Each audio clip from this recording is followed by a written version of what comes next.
And you could die tomorrow from a wheel falling off a 747 flying over the Towson. Good to meet you. Good to meet you, and best of luck. Thank you. Hopefully we can do I it. mean, I'll tell you the truth, Give him him. Mm-hmm. I know it impacts me, because here's an example.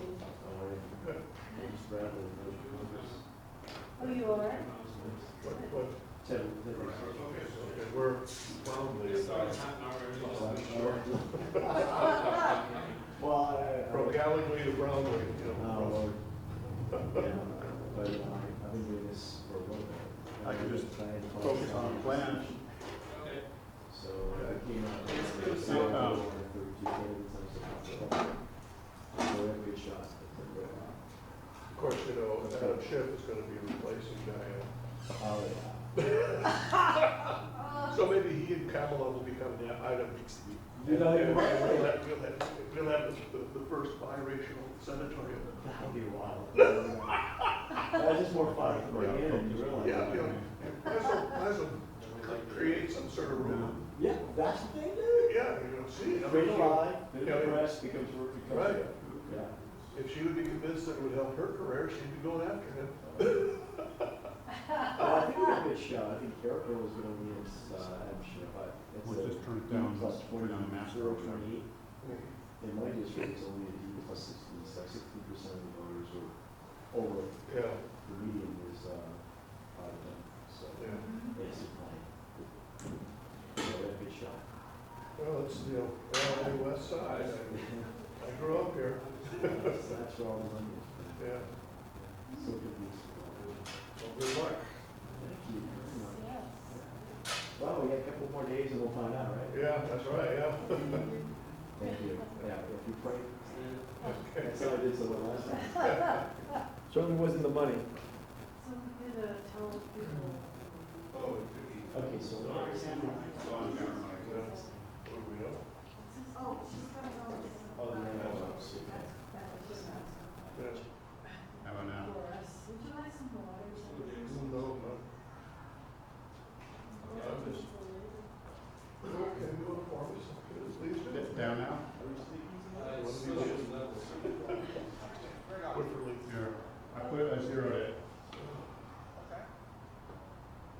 Did you see the new, The what? the new British said Yeah. Why? Oh, we need an extra one. I wanted two upstairs.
tell us to go on for? Frank, how long are we going on? I mean, are we talking for, do you think? No, that's good. Yeah.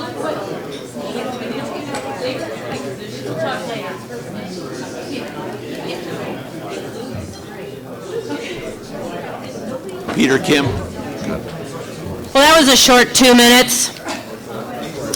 Welcome, everybody. We're very excited to have you here. There's a number of new faces, which is just wonderful. We're delighted to have you. My name is Karen Sigmund. I'm president of the American Freedom Alliance. Glad you're here. I want to thank Michael Greer, our vice president, Mark Shaw, who's our secretary, and everybody else for being here. Thank you. Before we start the conference, there's a couple of nuts and boltsy things.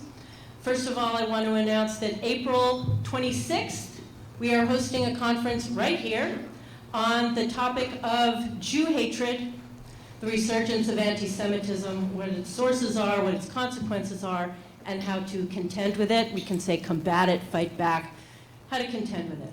So we hope that you come to that conference. It will be an all-day one, and if you've ever been to an AFA conference, you know they are stunning.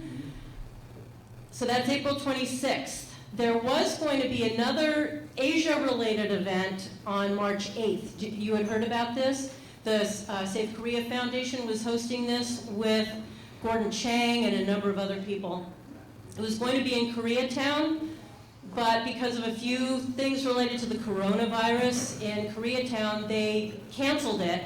We had resurrected it. It was going to be here, but then the anxiety is still very high. So that is canceled. If you had already purchased your ticket, you should be getting it refunded. We're so sorry about it. We will reschedule. Gordon Chang is a treasure. We wish that were still going on, but What date is this event you're talking about? that one was going to be March 8th, but it's canceled. So don't try to buy tickets. But April 26th is the anti-Semitism one. Please do buy tickets.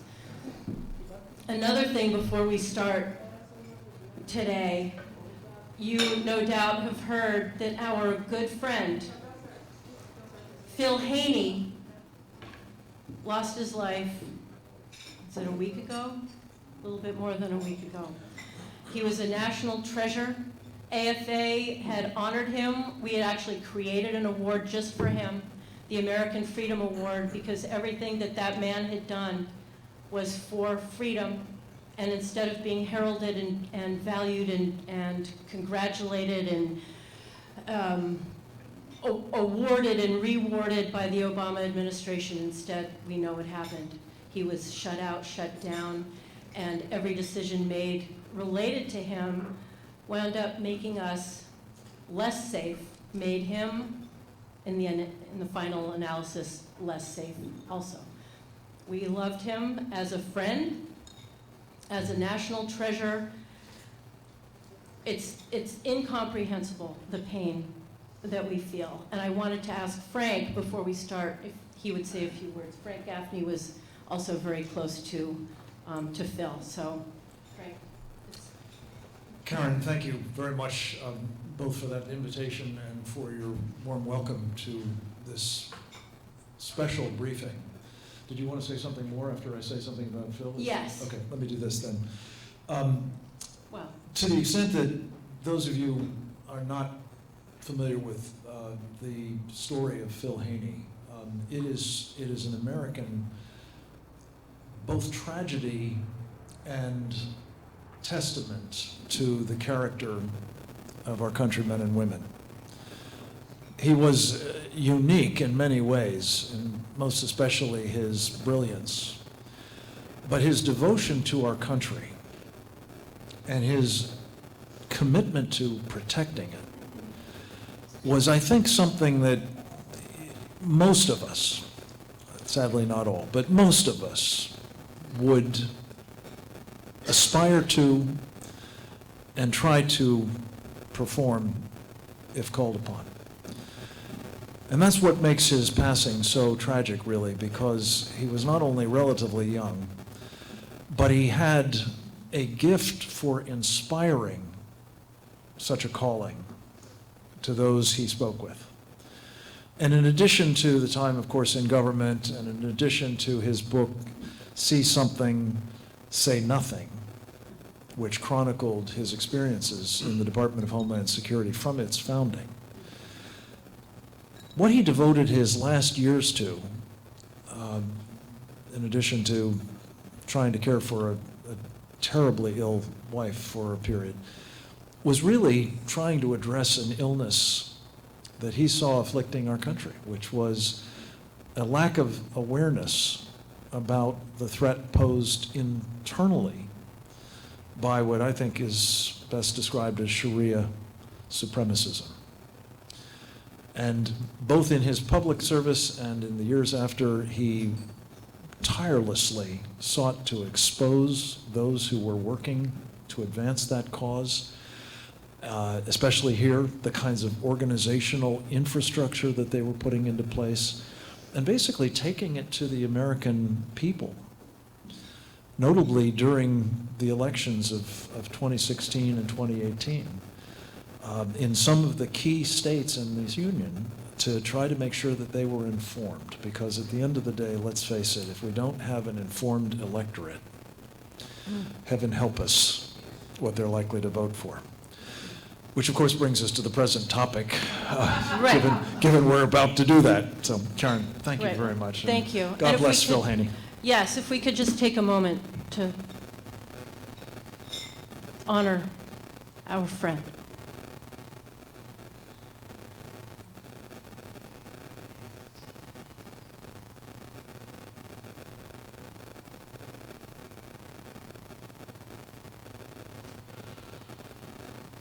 Thank you. It's incalculable loss.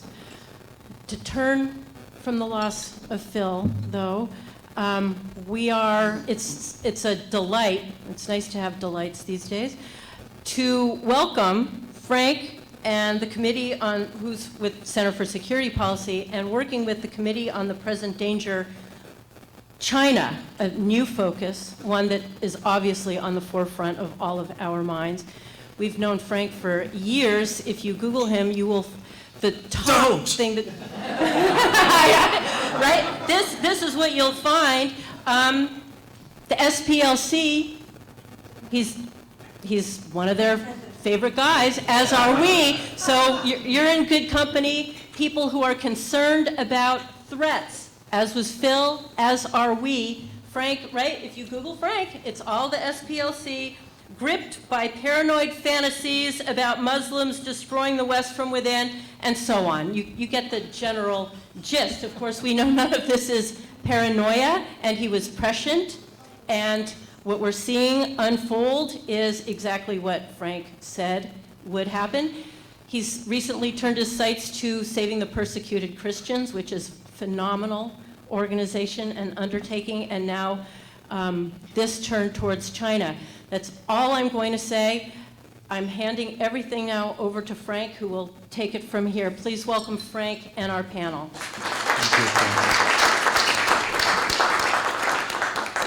I have to say, when she started reading some of the Google citations, I actually was introduced to the speech a couple of years ago by somebody who read the whole Wikipedia profile, which was not flattering, to say the least. I am thrilled to be here, and Karen, thank you, as always, for your friendship and your leadership. You are, I think, all part of her team here, and it is, talk about incalculable, the importance of what you are trying to do deep behind enemy lines is so inspiring, really, and so needed.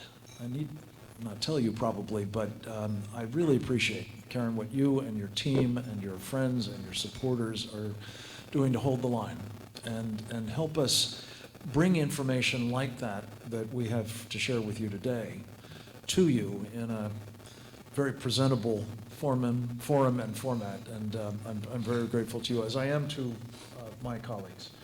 I have the privilege of serving as the vice chairman of the Committee on the Present Danger, China. Our distinguished chairman, Brian Kennedy, will be heard from in just a moment, but he's allowed me to play the role of MC here and maybe just make a couple of introductory remarks to tell you what we're about and why. And then we will hear from each of these really extraordinary men in turn. The Committee on the Present Danger has a really important history. There have been, I think, 4 iterations of it, this being the 4th. The first early on in the Cold War, probably the most consequential during the period from about 1976 to 1980, 81. And then a third that was put into play after 9/11 to sort of address the war on terror. I want to call your attention just for a moment to the important role that the mid to late 1970s iteration played. It was brought about by a group like ours, a pickup team, if you will, of national security professionals, subject matter experts, business leaders, human rights activists, religious freedom champions, and the like, to address what my old boss Ronald Reagan used to call the existential threat to freedom of that time, which was, of course, the Soviet Union. And starting in 1976, the Committee on the Present Danger formed up and began helping one of its members, that same Ronald Reagan, to articulate and elaborate an alternative strategy to the policy of engagement in that day. It wasn't called engagement, it was called détente.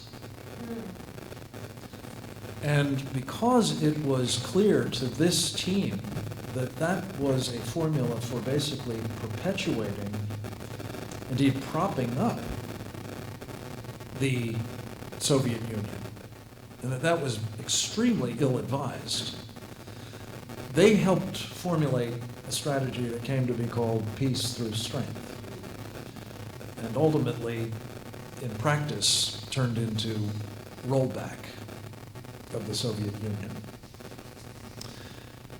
It was critical to the president, excuse me, I keep saying the president, it was critical to the Reagan candidacy that this strategy became a centerpiece of his platform for election in 1980.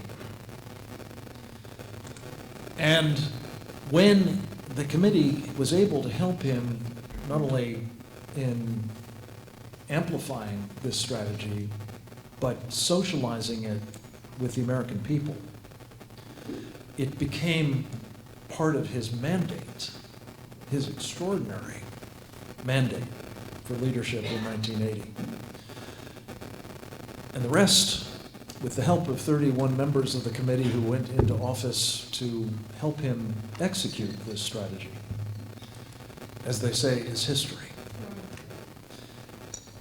We have been inspired by that extraordinary contribution to create a new Committee on the Present Danger, China, to focus on our time's existential threat to freedom. We have been mostly doing this by helping to raise awareness about the various threats that the Chinese Communist Party now represents to us and its ambitions. And we're going to talk now in some detail about those threats and ambitions, and as importantly, what we believe, as in the late 70s, needs to be done instead of perpetuating engagement. They don't call it détente anymore, it's sort of a damaged brand, but it's engagement. And it has exactly the same purpose. perpetuating, propping up, and in fact enabling the Chinese Communist Party and the threat that it poses. So we have done a number of these briefings with a similar, if not identical, cast of characters, members of the committee and other experts.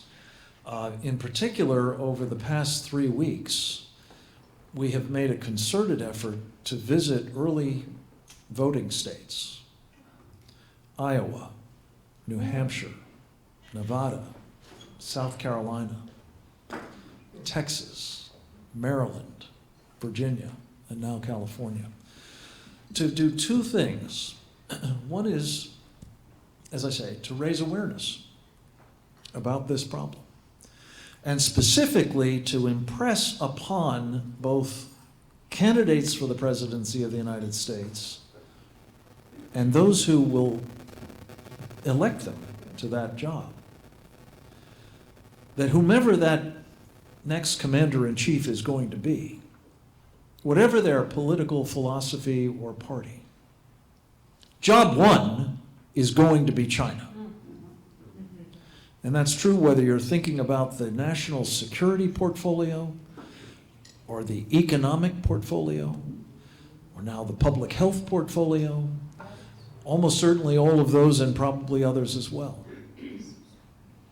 And we are entitled to know now whether these candidates have a clue about that reality, let alone a plan for what to do about it. I think we would probably all agree that the Nancy Pelosi approach of electing them first and finding out what they think later is ill-advised in the extreme. But the second purpose, and it's really important, particularly here in California, and we'll have more to say about this in the course of the program. The second purpose for these briefings, we call them 2020 Policy Battle Space Threat Briefings, because we're interested in shaping that policy battle space, not from a partisan political point of view, but from a policy perspective. The second important mission is to impress upon people like you, bless you, and the people who represent you in state office, executive branch and legislative branch alike, that the dirty little secret about these threats that the Chinese Communist Party is representing to us is that we are underwriting it. Virtually every one of them. And that is particularly true, ladies and gentlemen, of the California Public Employment Retirement System, which, as you may know, has as its chief investment officer a man by the name of Yu Ben Meng, who has spent much of his professional career at CalPERS, except for a sabbatical that he took as part of a program called the 1,000 Talents Program, which you may have heard about lately because people are being arrested in this country for engaging in what the FBI has decided is, after all, an espionage program of the Chinese Communist Party. Mr. Meng went to China for 2 years as part of this 1,000 Talents program to help them manage their $3 trillion in foreign reserves. And then he came back here, I believe in 2019, to become the chief investment officer of CalPERS. While he was in China, though, interestingly enough, he professed to, I believe it was People's Daily, one of the Chinese propaganda arms, how much an honor he felt it was in his life to be able to work, quote, for the motherland, unquote. And I want to share with you just one bit of news our analysis of what Mr. Meng has been up to, I'm going to do this from memory, is that when CalPERS investments were reported in 2018, there were 11 Chinese companies held in portfolio. I believe primarily through indexes that they held in portfolio. When he came back to CalPERS, perhaps coincidentally, the number of Chinese companies rose from 11 to 38, 23 of which are directly tied to the People's Liberation Army and are doing malevolent things that threaten our country. And, as we'll talk about a little bit, the people of China as well. So we believe that, as one of our friends, Congressman Jim Banks, has written to the leadership of CalPERS, Mr. Meng should be investigated for the role that he is playing. With your money, which is going into the CalPERS pension plans. He actually goes so far as to say he should be fired, and that probably is appropriate too. But we want you to know that the largest public employee pension fund in the country has been penetrated in this fashion by the Chinese Communist Party. It's not alone, it just happens to be egregious. And by virtue of having its portfolio hold these kinds of stocks, they are given a legitimacy elsewhere, which very much serves the interests of people on Wall Street. I don't mean to single out Mr. Meng, he's not alone, but there are people on Wall Street who are promoting these kinds of holdings all over the country. And it's not just pension funds, it's other institutional investors, it's private investors. We're about to see, all other things being equal, the men and women of the United States military compelled to invest in some of these kinds of Chinese companies, if you can believe it. Because Wall Street thinks this is a way to diversify your portfolio. So anyway, I've gone on longer than I meant to. I appreciate my colleagues' indulgence. The point is, we're here to share with you and people like you, and through the miracle of live streaming and videotape, many, many others who couldn't be with us today, vital information you have a need to know as you are helping select our next commander-in-chief and perform the kinds of civic duties that you need to play in our 2020 battle space and beyond. With that, let me introduce, again, rather more fully, my friend and colleague, Brian Kennedy. He's a homeboy, some of you may know. He lives a little further down the coast in Orange County. He was the president of a very distinguished organization for some 10 years, the Claremont Institute.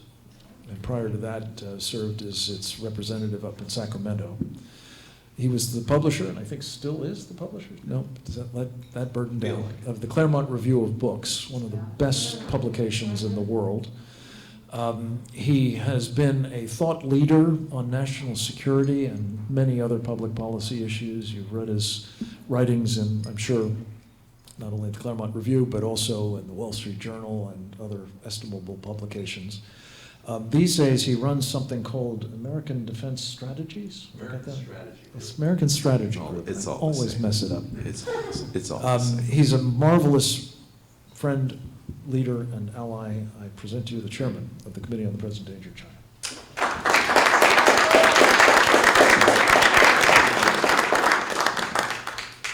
In reality, we all just work for Frank Gaffney, right? Everybody in the room. And I could listen to Frank all afternoon. Yeah. So when Frank says go somewhere, you just go somewhere. When Frank says you need to be the chairman, I agree to be the chairman, right? And so partly I'm the chairman because I'm in love with Frank Gaffney, and I think he's a patriot of the First Order who, if we didn't have Frank Gaffney, the United States would be in terrible trouble. So I'm pleased. It is to in be terrible trouble, just for the record. Yeah, imagine the trouble it would be in. Anyway, but to Frank, he's such a great guy, and so I'm proud to be doing this with him, and thank you, Frank, for your leadership. I was born in downtown Los Angeles. I don't think there's that many people in the room who were born in downtown Los Angeles. And my dad was an LA homicide detective and was the technical advisor on the television show Dragnet. So I'm an old LA guy. My family's been here since the 1840s. And I'm stubborn and I just won't leave the place, even though I spend about half the time in DC. But I do love Los Angeles, and people always criticize me for living in California, and they say, well, how can you live in California? It's just so crazy there. And I always say, well, one, it's a beautiful place filled with a lot of great people who are both patriotic and ambitious and who want to make the country a better place. It just, it turns out we also have a lot of crazy people. But I'm reminded, first of all, let me thank Karen for doing this, and it was very sweet of you to do this. It's an honor. It's one of those things where one of the first lessons I learned at the Claremont Institute was the world is run by those people who show up, right? You stay home, you don't engage, you watch what goes on in the world. It really is run by the people who show up to the meetings, who take an interest, and who inform other people. Because the people who are running the country notice you as much as they notice any of us, because you add your voice to ours. And so one reason we're sitting here today is because we know how important not only the subject is, but in talking to people like you and the AFA. And so thank you for taking time out of your schedule to be with us. We wouldn't be sitting here today, I would say, if the country were not in such a precarious spot. Our elites are morally and politically and intellectually corrupt. The American people are still very good, but our elites are so corrupt that if they weren't corrupt, we wouldn't need to be here. They would have sorted out all these challenges the country faces. And you can forgive, in a way, the American people because they would expect in a republic that our elites would be better informed, more patriotic, more serious. They're just not. And so one reason there was this committee back right after World War II, and then, that was really, in the late 40s, early 50s, then as Frank said, the 70s, was because Americans are busy living their lives. They don't think that they have to become experts in the Soviet Union or communist China or radical Islam. They think there are grown-ups in Washington who do these things, who would do the right thing, know the right thing to do. But the committee has existed over the years because Americans, because we are kind of a Pacific people, we're focused primarily on ourselves, we don't pay attention to what goes on quite often. And because our elites are corrupt, they don't do the right thing. And so we found back in the Cold War, it took an awful lot to get people geared up about the Soviet Union. We had just fought a war with them as our ally against Nazi Germany and Japan. So Americans' instinct was not really to see the Soviet Union as a threat. We know we had that Sputnik moment with the Soviet Union, though. There was a point we had developed atomic weapons. We knew those were serious. We had won the war in the Pacific using those kind of weapons. We win the war, and then we notice with Sputnik that the Russians or the Soviets were maybe as sophisticated as we were. And we were in an ideological struggle with them. And so that we ought to take them seriously. And so over time, the country rallied in the Cold War to build the military the right way, to engage in the ideological battles with the Soviet Union. But it took some doing. And even as late as the 70s, Reagan and the other members of the Committee on the Present Danger were fighting with the Washington establishment, who were products of the same liberal universities, primarily on the East Coast, but all over the country, making arguments about the need to challenge the Soviet Union. And again, some of these things should seem obvious, but they're not. That it really does take human beings in a room figuring out the right arguments, making those arguments to the right people. When it came to communist China, we never had a Sputnik moment, right? We've been engaged in happy talk for the better part of 30 years that China would become a liberal, not only democracy, but a country that would respect the rights of man. They would progress economically to be not only a place where we would buy goods, but we could sell goods, and it would all end up to be a great miracle of modern, politics and diplomacy, that we could turn communist China into a free country. And then we noticed over time that wasn't happening, that they were stealing our intellectual property, they were not buying our goods, they were engaged in ongoing abuse of their own people, and they were building a military that was designed to challenge the United States. No president wanted to engage in this until, I would say substantially, President Trump. Yes.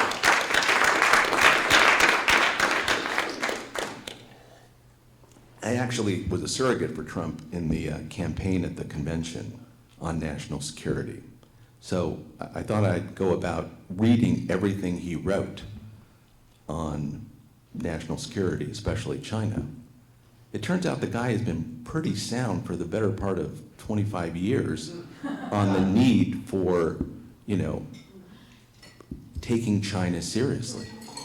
Because he realized back then that he thought 25 years ago, he thought, well, if they're not a free people, are they really going to buy our stuff? Because if they're not free, why are they going to consume, consumer goods the way we in America do? And it turns out he was right. They've not turned China into a country that would buy consumer goods, buy American products. They won't buy their own products, turns out. The kind of goods that we here in America buy, the Chinese products that, made in China, sold here in America, even the Chinese people won't buy those because they're a different kind of people. They're not used to living as free men and women the way we are. And so Trump understood that, and his whole message has been, you've got to take them seriously.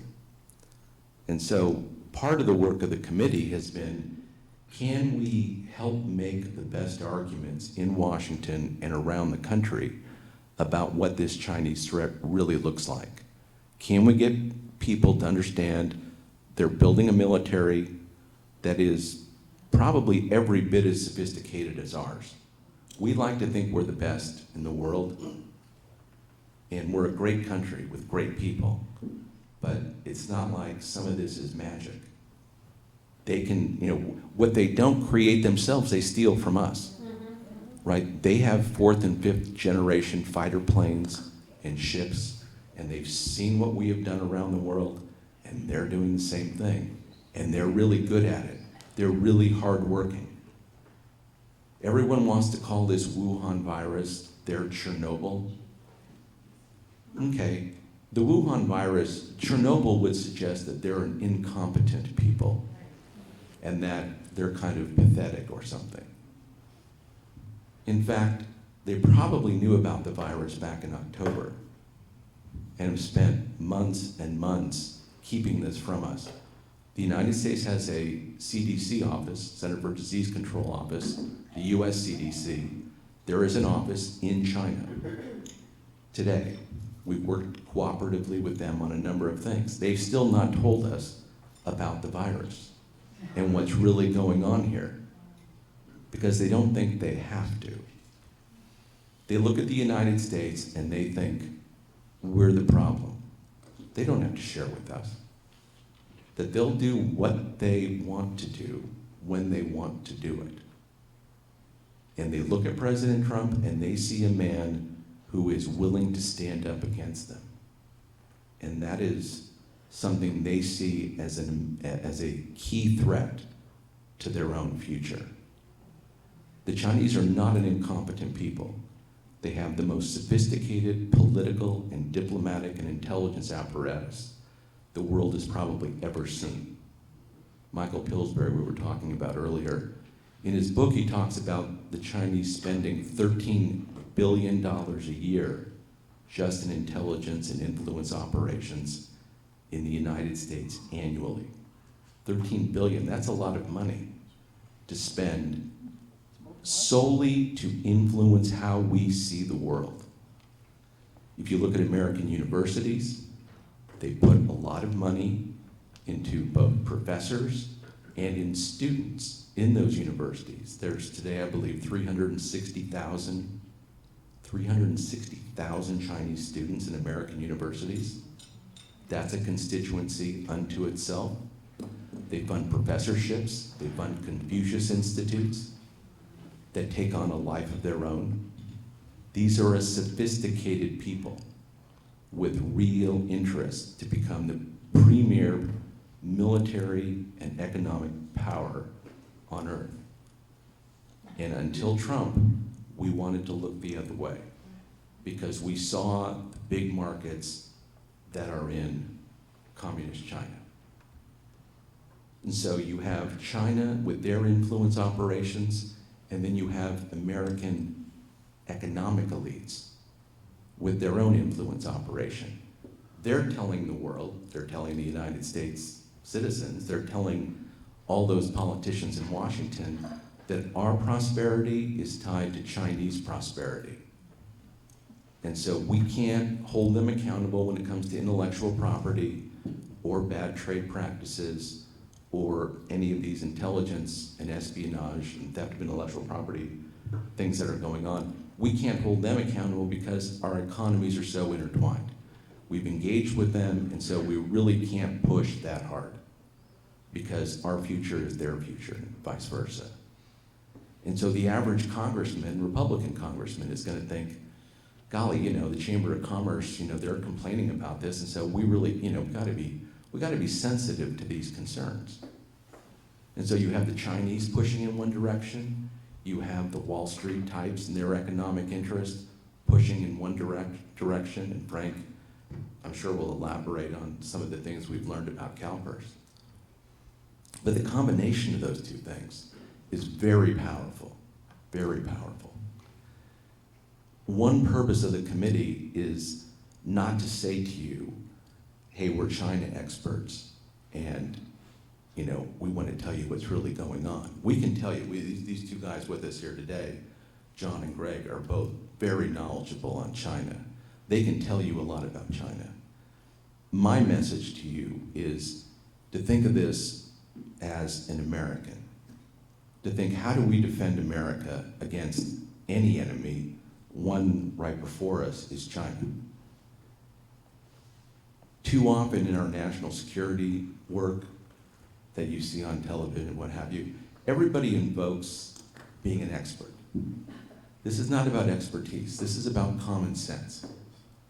The common sense of this is that you have a country in communist China that seeks global domination.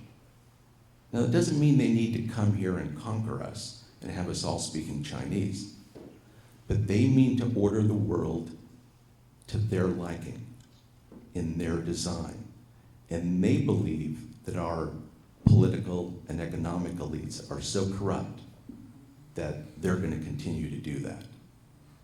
And to the extent that we can help President Trump continue to press the Chinese to be not stealing our intellectual property or to engage in better trade practices, the combination of those two things, along with rebuilding the American military, if we do those things during the Trump administration, we will be in a much better position than we have been vis-a-vis China in the past 30 years.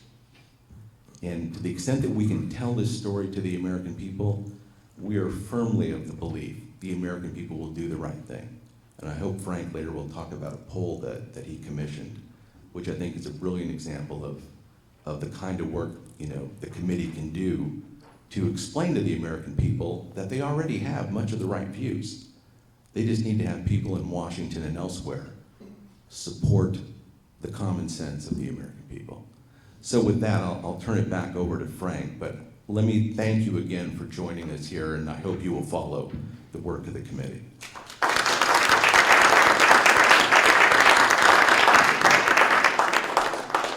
And I'll plug this a couple of times, but the way to do that most efficiently is at presentdangerchina.org.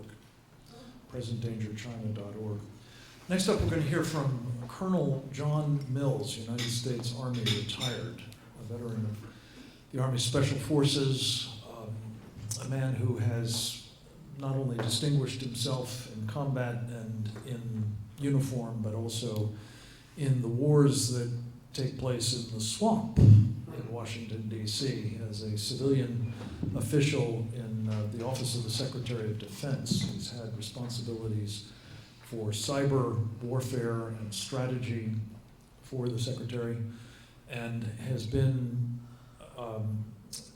incredibly helpful to the committee in its first year of operations with his insights into, as Brian says, China and the various vectors, I call them threat vectors, that it's operating against us.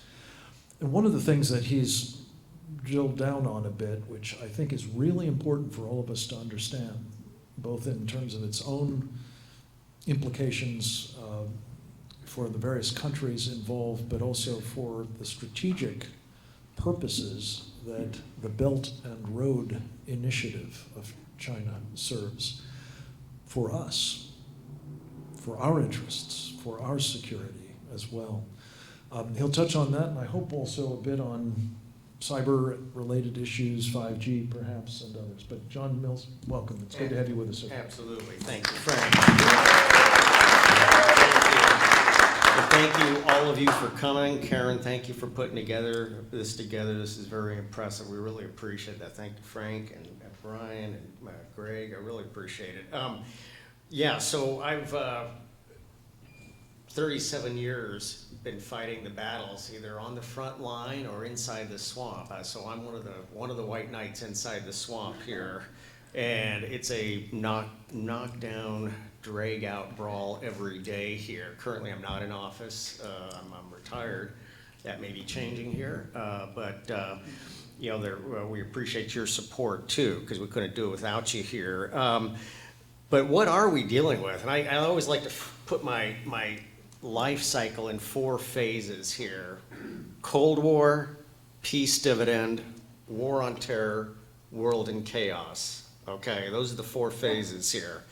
And right now, what we're dealing with, Brian has talked about it, we're dealing with, and always put things in historical context. The PRC is a totalitarian system in ascendancy. Okay, you got to look at it at that. And when a totalitarian system is in ascendancy, watch out. Okay, you've got to go on guard, get in your defensive stance, get focused, and pay attention to what's going on here. And Brian had talked about it a little bit. The American people are not stupid. They're just busy living their lives. Once they get focused, things happen here. And yes, the elites have let us down here. I remember being lectured on free trade in the early 80s when I was going to college here. It's always free trade, you know, but that always presumes compliance and goodwill. We're not dealing with compliance or goodwill, okay? Again, it's a totalitarian system in ascendancy. That's dangerous. We must stop them here. They always like to say that the PRC is playing a great, and I always like to say, remember, it's the PRC, the Chinese people are our friends and allies. Always remember that. They're the center of gravity here. They always like to say they're playing a game of Go, which conveys that it's so complicated we couldn't possibly imagine what they're doing. That's not what they're doing. They're in ascendancy. They have a plan. I'm a strategic planner. Planning is everything. Plans are worthless. The great philosopher Mike Tyson said, everybody has a plan until you get punched in the face here. Okay? The PRC is getting punched in the face, and they're wobbly. It's very obvious, and now's the time when they're back on their heels to punch them again, and punch them again, and punch them again. Okay? You know, that can mean literally or can mean a number of different things. But it's not a great game of Go. It's a great game. And it's a great game, I like to say, of mixed martial arts here. And we got to get the American people aware. There's always a lag time here. And both our people and our leaders, they're still thinking 3, 4, 5 years ago. They're thinking the PRC economy is doing great. No, it isn't. It tanked. It tanked. And all this, either the California Investment Fund or the Thrift Savings Program, I'm being forced to surrender money over to the PRC here. This is just makes no sense. It's wrong. But I also have a little bit of skin in the game here. We have 2 daughters from China here. One we adopted in 2001, right after 9/11, and one in 2010. The difference in those both those trips was night and day.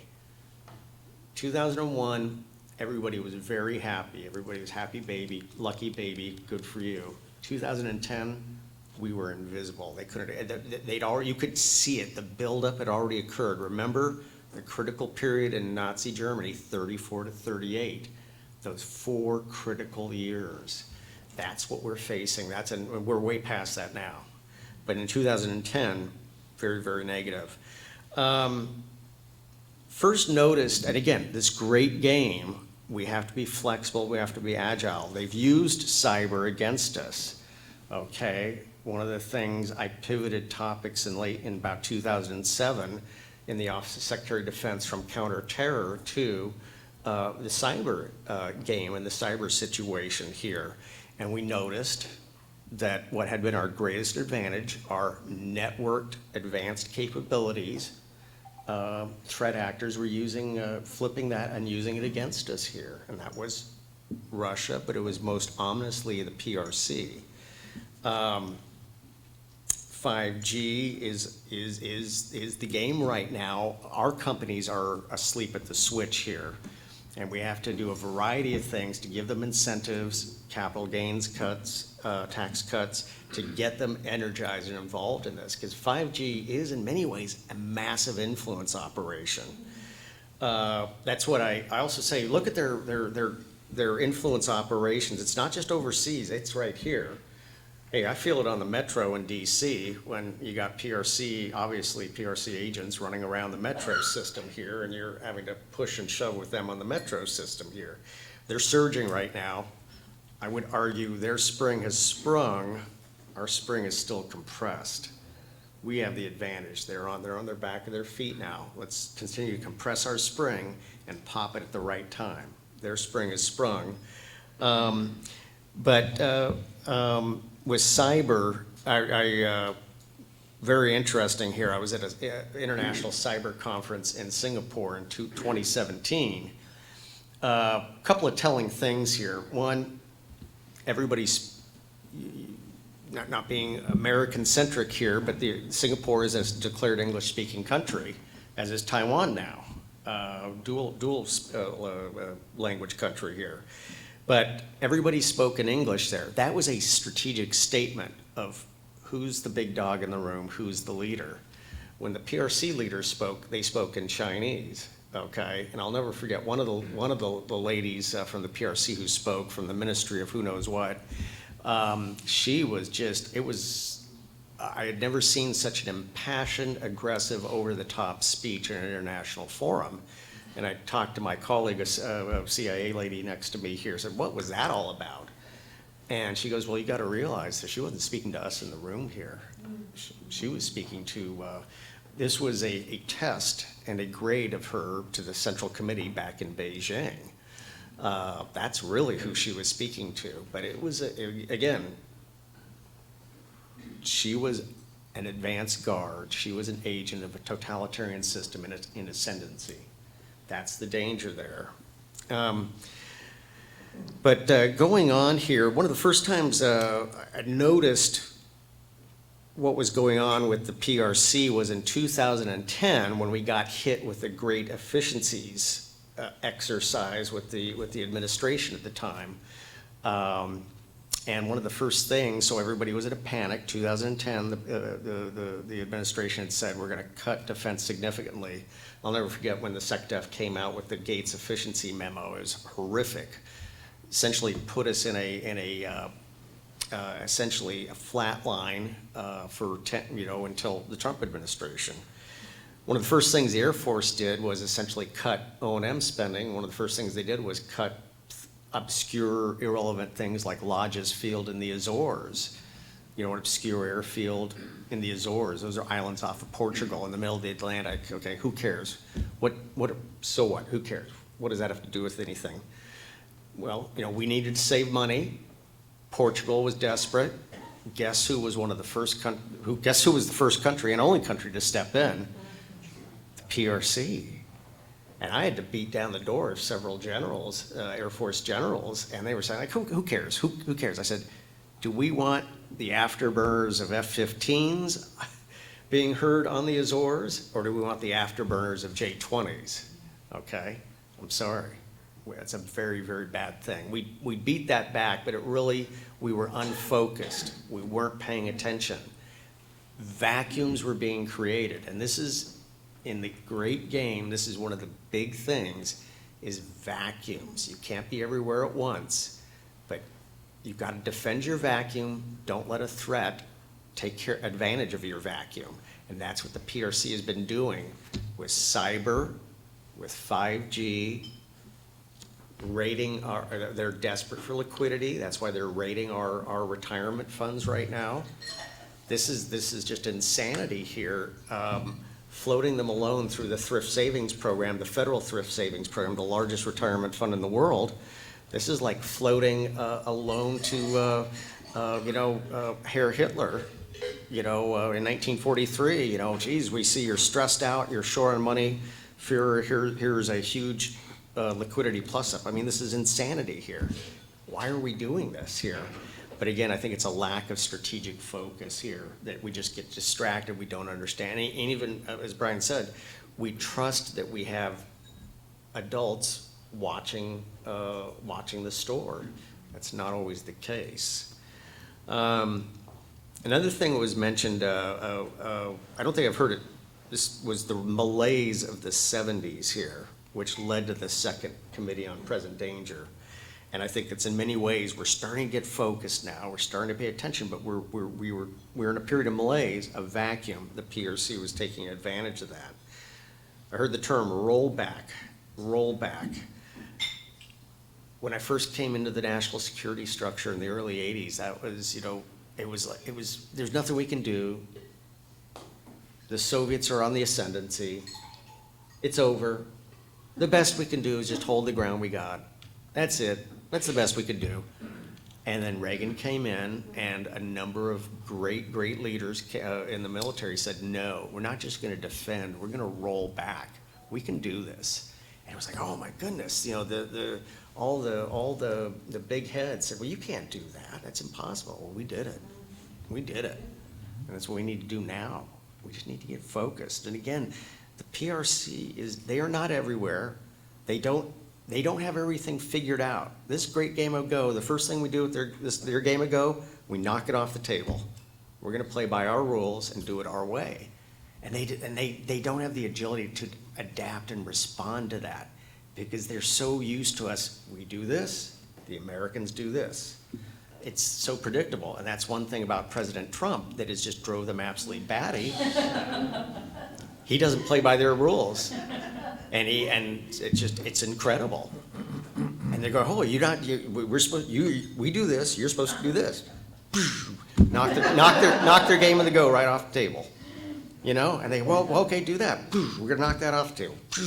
Knock that off the table. Do not play their game, okay?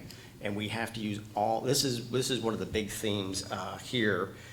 We have to get engaged. I don't mean to use a U.S. government term. It's called dime fill. Diplomatic, information, military, economic, finance, intelligence, law enforcement. We have to all of these instruments of national power, we have to focus and direct. It's not just the huge bicep of Title X DOD we have to always depend upon. It's amazing what we can do, Peter Navarro, in the trade negotiations here. A small handful of focused, smart people doing the right thing, bam, knocking the PRC left and right. The PRC doesn't know what hit them here. So all instruments of national power, the Title X, I mean, mostly I'm a Title X and also a Title 50 intelligence guy, but there's many other instruments of national power we can use. So, Right. there you go. John, thank you very, very much.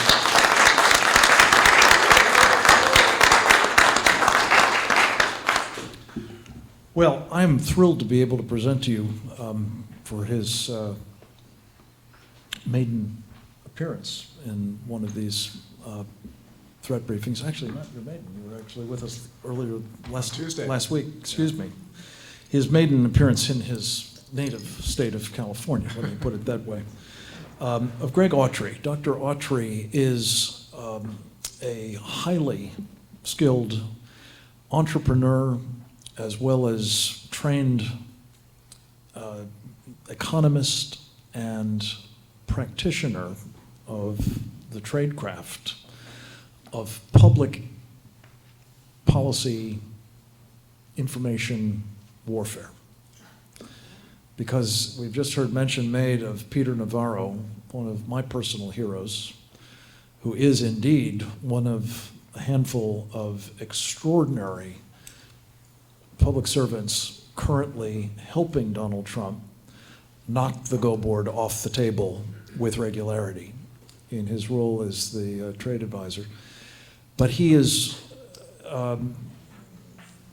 been a mentor to, a teacher of, and a collaborator with Greg Autry, among other things in a book and a movie by the same name, Death by China. I highly recommend them to you. They are extraordinarily compelling and really required viewing. And the beauty of them is that you can share them with your friends and get them up to speed very quickly. That is, of course, also something you can do by going to presentdangerchina.org with the videos that we have there. But what Peter and Greg have done and are doing in their respective capacities, Greg was on the president's, actually he told me an interesting story, which is after they finished the book, he said he sent it to 50 influential people, the only one of whom who responded to it was a guy named Donald Trump, which goes back to Brian's point about the focus that he's had on this China bit for a long time. I believe that began a very important relationship between these two men and the president, now president, and has contributed to his service to our country as a member of the Trump transition team and also as the liaison to NASA. And like our friend John, there's some rumor that he may go into the administration now that it's making some important and long overdue personnel changes. Praise God. So, Greg Autry. I wasn't applauding myself, I was applauding the personnel changes. But thank you, Frank. I'm really pleased to be up here with Frank, Brian, and John. And thank you all for coming out on a Sunday evening. I do actually want to ask for a round of applause for my good friend Peter Navarro, who has done God's work.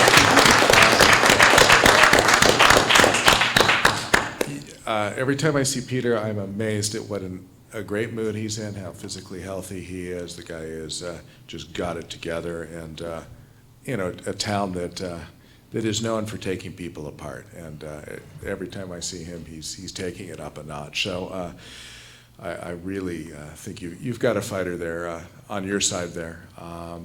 And what he in the office is doing, and other good people in administration like Wilbur Ross, Secretary of Commerce, and our folks in the USTR have, as John said, knocked the go board off the table, because the only way you can deal with China's kind of relentless planned strategy is to give them a dynamic and unpredictable situation in which to deal with. And I know it drives some people mad when the president makes changes in direction, or God forbid, actually listens to people and then changes his mind. You know, that seems to bother some people. I think it's an amazing thing to see, and a positive thing, but it does in fact drive the Chinese crazy.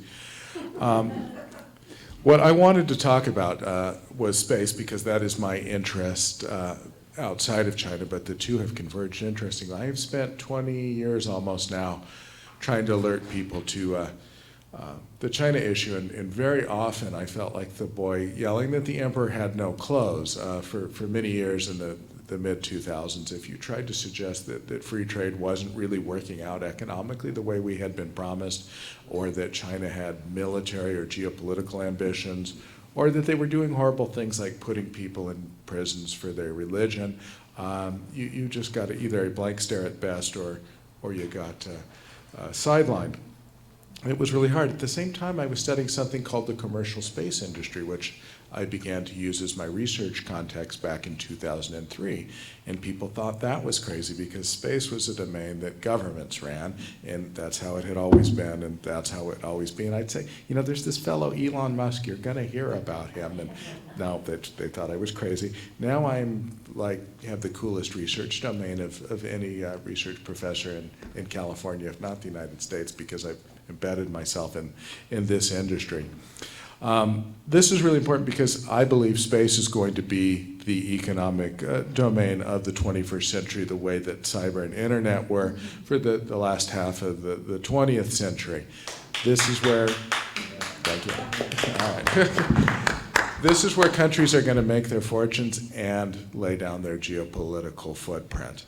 And if we don't own this, somebody else is, and it's going to make all the difference in the world.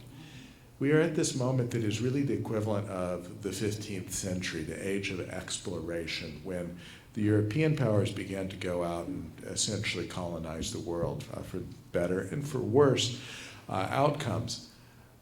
At that time, China had actually the original advantage in exploration. Early in the 15th century, they had a number of large fleets that were going as far as Africa and the Middle East, perhaps farther according to some theories. But the fact of the matter is they withdrew and chose not to pursue this exploration agenda and focus internally. The Europeans ended up, of course, surrounding them and subjecting them to not just one century, but actually several centuries of humiliation, which drives their current thinking and agenda. And they will never let that happen again. And they realize that we're at this exploration stage. We are beginning to leave the Earth for the first time. And in the next 100 years, we're going to see people living permanently in space settlements, in orbit, on the moon, and likely on Mars. What ideology we carry with us to the stars will determine the rest of human history. And I might say that if you look at the world today and you look at the countries that were colonized by Britain, for instance, and received the British heritage of rule of law and respect for the individual and the principles of the Enlightenment versus the countries that ended up being colonized by, say, Spain or Portugal, the economic outcomes, the outcomes for individuals are entirely different. Now, this isn't to discount the fact that horrible things were done to native populations. The good thing about space is there are no native populations, so the only thing that's going to count is essentially who gets there first and who gets the resources and who establishes possession.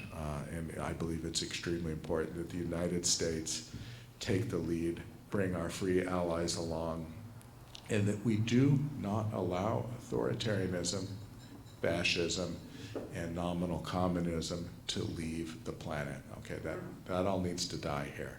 We need to take...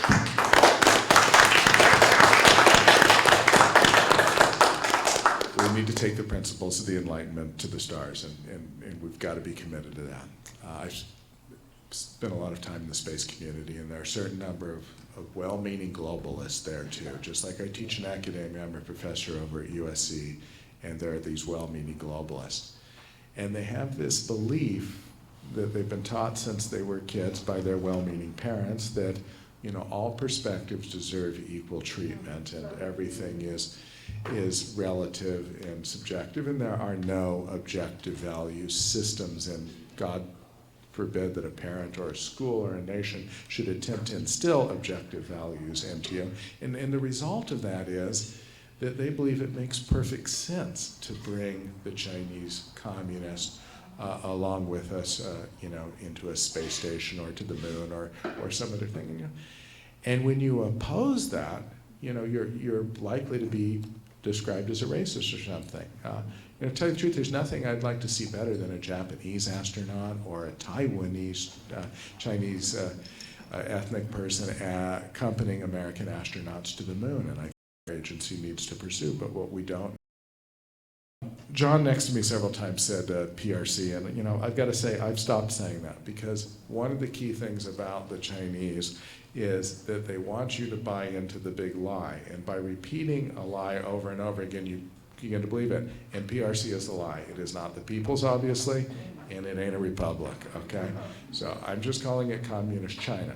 I don't even call it mainland China, because when you do that, then you're implying that some of the territories that they've occupied, like Tibet and East Turkestan, are in fact parts of that entity.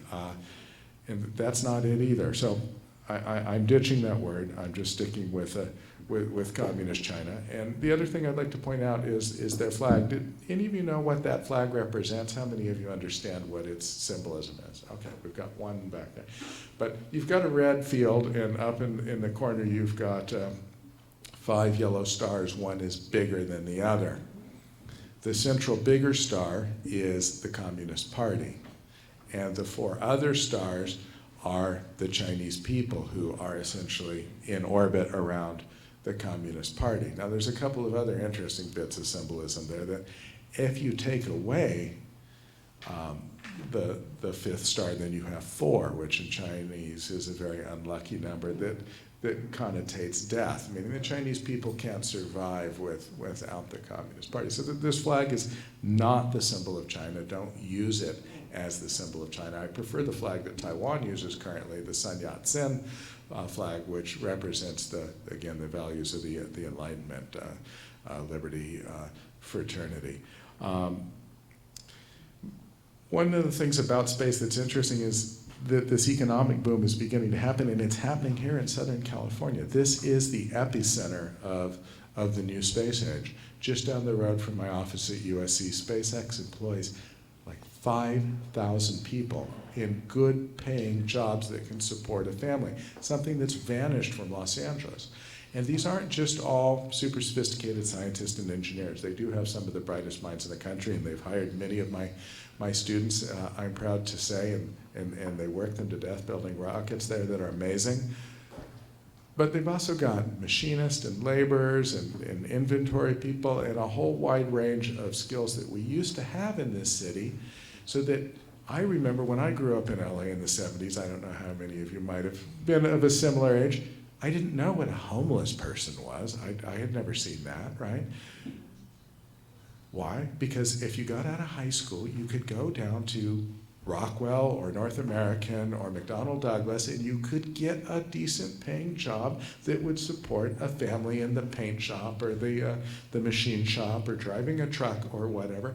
And if you had an IQ of 95, it didn't mean that you were going to end up homeless. We have imported inequality from China by outsourcing the entire manufacturing base of this country, and nowhere worse than in Los Angeles, where we destroyed the first generation of aerospace companies, and then we went and destroyed our garment district and several other industries that we used to have in LA. And what do? You get people that can afford to have Chinese products. So most of the homeless people just down the road from me at USC, they've got Chinese smartphones, they've got Chinese tents, they have Chinese sleeping bags, and they have Chinese bicycles. But what they can't afford is anything made by Americans, which means they can't afford homes or any of the things that go with homes, like the tradespeople that are required to build and maintain them. So this was a choice we made to put our workers in direct competition with everybody else in the world, and most specifically with a large overpopulated country with an ideological opposition to us. Luckily for the space industry, we've got this thing called ITAR, the International Traffic in Arms Regulations, which prevents these companies from offshoring their production to China for rockets and prevents them from transferring their technology voluntarily. This doesn't mean the Chinese aren't stealing it anyway in a variety of different ways. And prevents them from hiring foreign nationals into their laboratories and functions. And this has been something that's allowed this industry to boom. So we don't just have SpaceX, we've got Virgin Orbit in Long Beach, which is building rockets that are going to drop off the wing of a 747 and put small satellites into orbit, a very cool system that can go anywhere in about a 3,000-mile range above the weather to put your satellite into the inclination you need it at when you need it at. We've got a great company called Relativity Space that was in El Segundo, is just now moving to Long Beach, founded by two students I'm proud to have mentored for many years at USC. Tim Ellis and Jordan Noon have raised $175 million for their space startup here. The space industry is bigger than the app industry. Most people don't know that. It's a $345 billion a year industry, many times bigger than the smartphone app industry. And it's an industry that Chinese intend to dominate, like they have many others. And they're using the same technique that they've used in several other industries successfully, most notably the solar photovoltaic industry and the drone industry.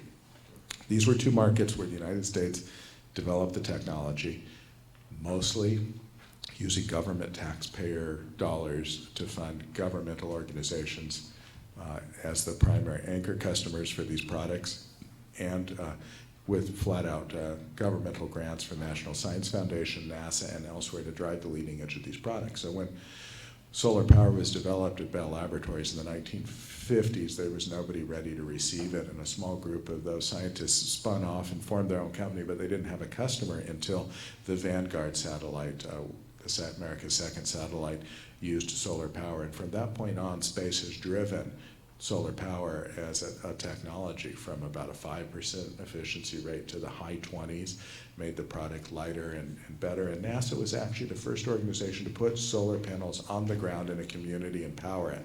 They've set up systems in American Indian reservations and in Africa and in Latin America in remote locations to show that you could run a community off solar power. This was back in the 70s. So I wouldn't have that on my roof if it wasn't for the fact that the American government invested a ton of your money into this technology. Then what did we do? During the Obama administration, we subsidized a lot of solar companies in order to gain production because we believed we were going to have this green revolution where we were going to put solar on the roofs. And frankly, I think to some extent that was not a bad policy if we had also realized we needed it to be an American industry. But we didn't care about that part, right? So we put money into these companies. The Chinese hacked these companies, and if I had a projector, I could show you the data to show exactly when the Chinese penetrated these companies, because several third-party cybersecurity companies have identified this time period and can show when they go into these companies. Then these companies had their technology stolen. The Chinese began producing these things below cost, and the Chinese had several advantages. They have a repressed labor force. If you form a union in China, the police come in and break your knees, not the factory owners, and you can go to jail for trying to form a union in China. They have an environment they're willing to pollute and damage, and they know they're doing that in order to gain long-term economic advantage by absorbing short-term pain. And so they don't have to work on the same regulatory environment that our companies are burdened with. And then, of course, they don't have any R&D, because they just steal our stuff, and then we poured billions and billions of dollars in capital in their market.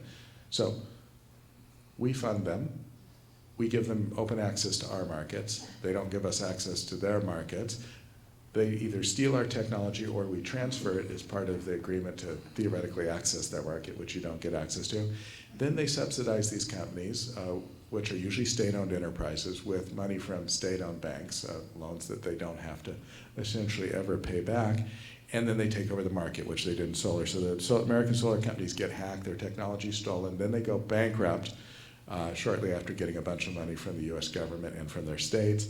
And guess who buys them? Chinese companies buy them up, Guess what? While they're doing that, the Chinese military, not just like random teenage hackers, the Chinese military, specifically People Liberation Army Signal Corps Unit 61398 in Pudong, goes into their accounting systems while they're negotiating the buyout, has all the emails between the CFO and the CEO of the American company and makes the deal.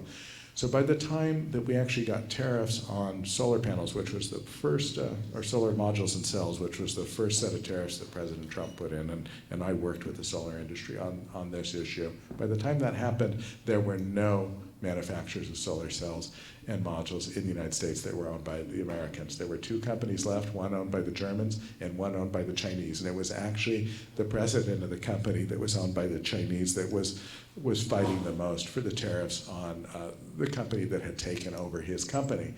And here's the odd thing. So you ended up with these fines being assessed on China under the USTR rules to pay the American companies, which were now owned by the Chinese.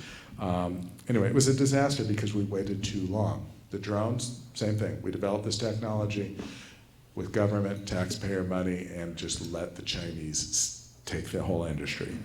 We can't let that happen in space. What they're doing right now is they're forming a bunch of nominally Chinese commercial rocket launch companies. If you Google Chinese commercial rocket launch companies, you'll find companies like iSpace and LinkSpace, and they claim that they are, quote, the SpaceX of China.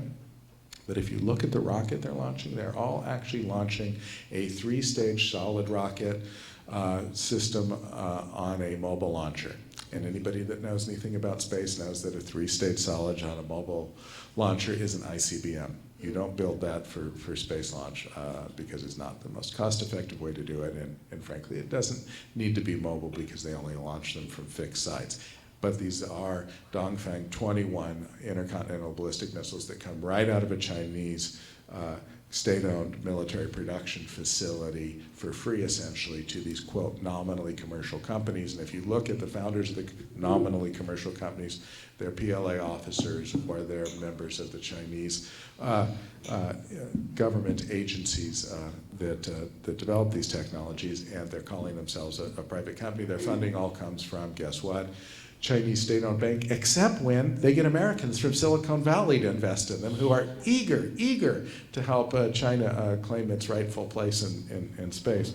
It's been driving me mad. So we've got two things going on. One, they're getting free equipment in order to launch, and two, we're helping the efficiency of the ICBM factory go even bigger. And it's important to realize China is not a signatory to SALT or any other strategic arms limitations. We have no idea how many nuclear warheads and missiles they're building, other than they're doing it as absolutely fast as they can.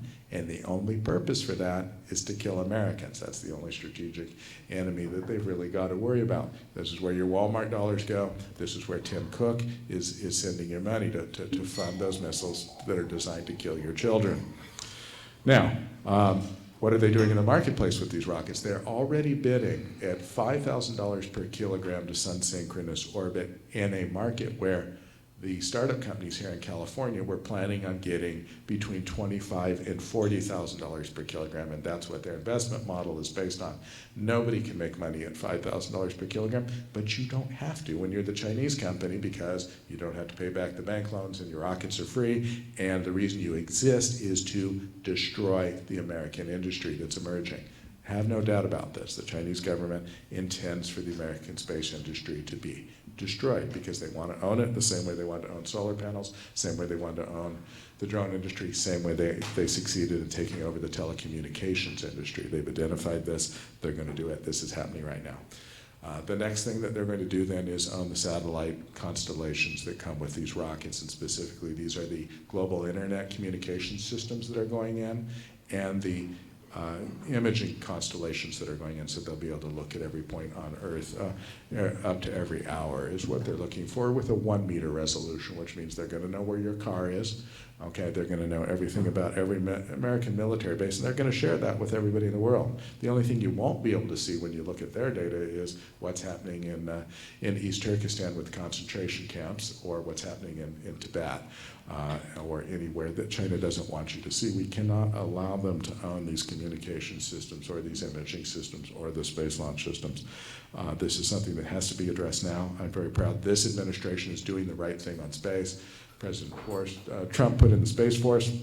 This is absolutely essential for the 21st century, that we have a dedicated cadre of people who understand that domain and are focused on it. It doesn't mean we don't have a lot of great space military assets and programs already in place, but they've been across all the different branches, and they haven't been run by people at the top whose sole interest is in doing space well.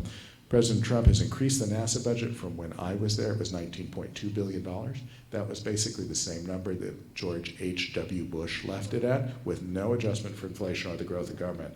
So when Bush left office, the NASA budget was 1% of the federal spending. When I came in, it was 0.42%, right? So Trump has upped it to $25 million in the latest budget, $1 billion in the latest budget request, the first significant increase that it's ever had. And I strongly encourage you to support him, the NASA administrator, Jim Bridenstine, former congressman from Oklahoma, great guy, doing the right thing with the Return to the Moon program. We're returning to the moon not to put another flag there, take a photo, and say for all mankind we're returning, because the resources there on the moon are critical to owning the domain of the 21st century. The military implications of owning certain strategic points in cislunar space between the Earth and the moon are super critical, and we're going to do this, and they need your support. Thank you. Thank you.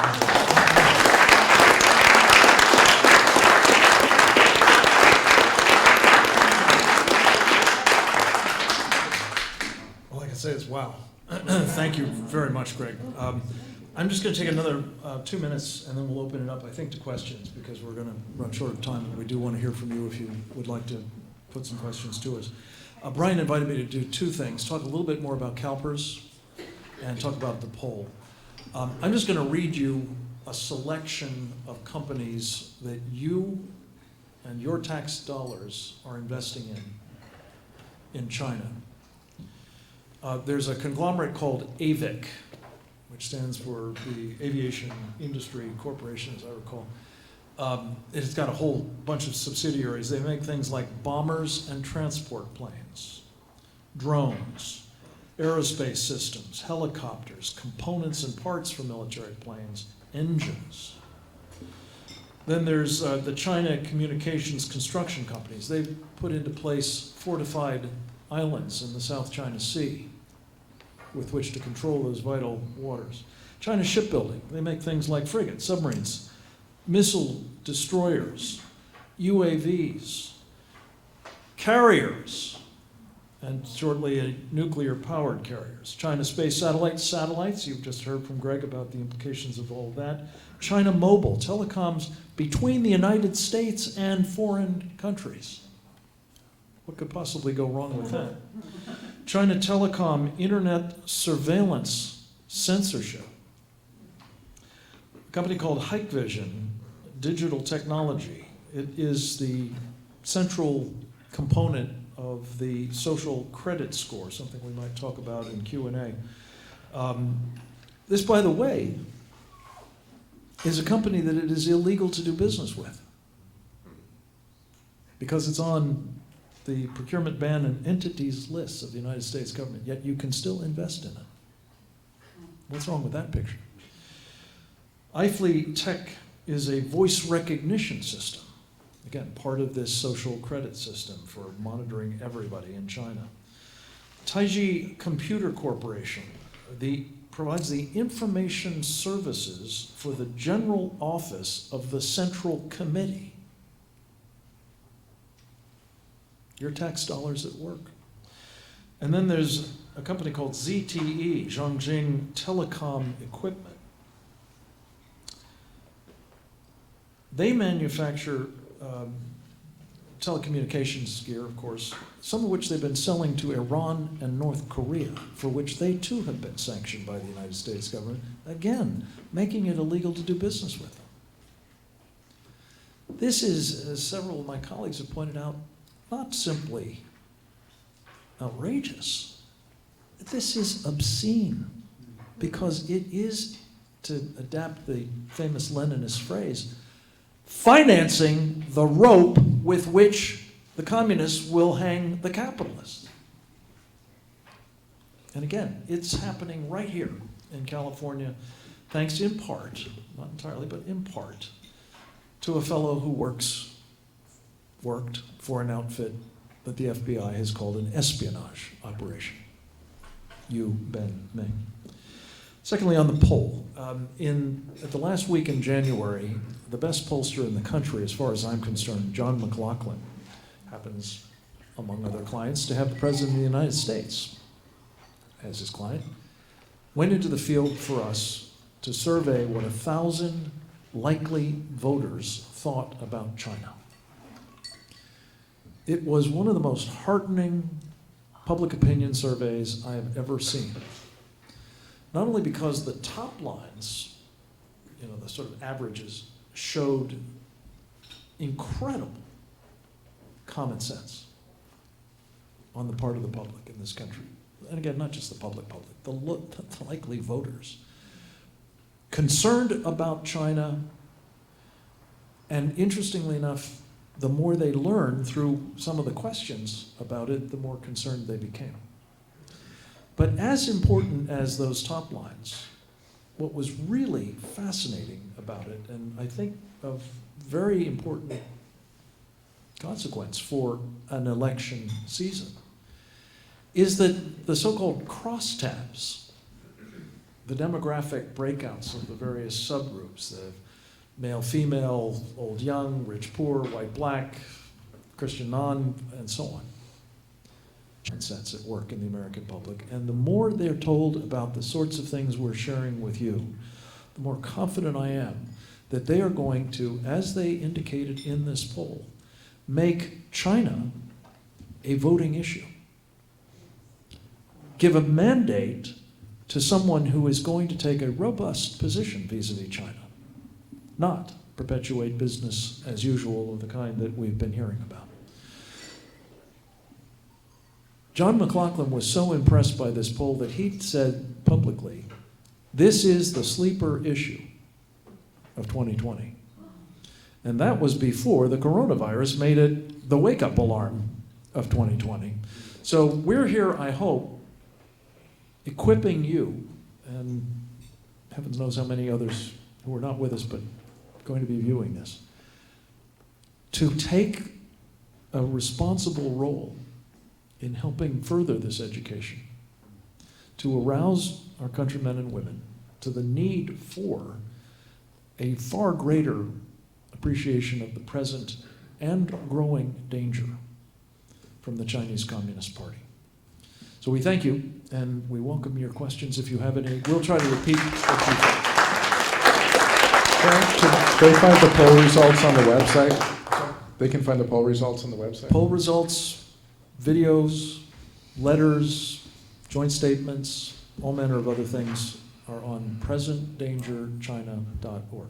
I think your hand was up first, ma'am. Hi, Melissa Roddy. Two things. First question, are there alternatives to Chinese-owned REEs being used in American solar panels? Luckily, there are two manufacturers still in the United States, and there are some European manufacturers. Unfortunately, one of the manufacturers in the U.S. In Oregon is owned by the Germans, but I would certainly choose that before I would buy Chinese. And a company in Georgia has been able to toss out their Chinese owners.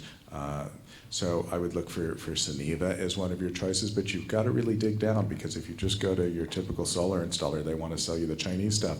And to be honest, if you're an environmentalist, you should see the way they make their things, right? So there's a great article the BBC did called The Dystopian Lake from Hell, I think it's called, in China, that shows where all the rare earth mining in Inner Mongolia is just destroying the environment so they can get these chemicals and elements to use in part in the solar panels. And of course, if you make this stuff with no concern for the environment, then you ship it all the way across the Pacific Ocean so that you can virtue signal here in LA that you've got solar panels on your house. You're not really doing the world a lot of good. Yes. And the second thing I wanted to mention, regarding foreign influence campaigns, and I'm really happy that that poll came out showing concern among the public for China, but I just participated in a poll in a very controlled, a very small environment in Monterey regarding people's concern about foreign influence operations in the U.S. And every single, all but one person I interviewed said Russia, Russia, Russia, Russia, Russia, Russia, Russia. No, only one person out of about 50 people that I talked to expressed concern about China. I wonder where they got that idea. Yeah, from Chinese-owned media, I have to say something about one of the presidential candidates. I just want to offer 2 quotes from Michael Bloomberg. He a little while ago said, quote, "Xi Jinping is not a dictator." Yeah. I'm not sure what the definition of dictator is, but he It's is responsive to his people. Yeah, okay. And then he also said, China has rules on what you can publish. We follow those rules. This is the guy who wants to be our defender of the First Amendment. Yeah. Yes, sir. What is the best? Identify yourself if you would, please. I'm sorry, Howard Hyde. What is the best and the worst thing, in your opinion, that Donald Trump has done? Vis-a-vis China. Brian, do you want to take a crack at that? I think just his positioning, the best side, just his positioning of China as a problem that we have to deal with, following Greg and Greg's great work with Peter Navarro, just making that so prominent and making Chinese trade so prominent, that's easily the best thing he's done. I mean, one reason I think he's hated so much is he is an enemy of globalism and believes in America first. And globalism is a religion. Globalism is the religion of U.S. elites. That matters more than anything else. And so beating Donald Trump matters to them because they want to defend globalism. The worst thing he's done, you might discern that I am something of a fan of the president's. And it's not that he's perfect. Obviously, no one is. But he's had a remarkable amount of clarity when it comes to China. You could say, well, he should have done this sooner. He should, be penalizing them when it comes to their theft of intellectual property. They've stolen, they think, $600 billion, $500 to $600 billion a year for the past decade. That's $6 trillion. And so how do you get that money back? They still owe Americans who invested in their sovereign debt back in the last century. They've defaulted on that. They want to come to U.S. capital markets and borrow, they say, $1 to $3 trillion over the next 3 years. The fact that the president, right now I would say the president has not taken quick enough steps when it comes to their interest in borrowing more money. And so I think that's one of the things, now that we finished phase 1 of the trade deal, the next phase has to be holding them to account on all their bad behavior.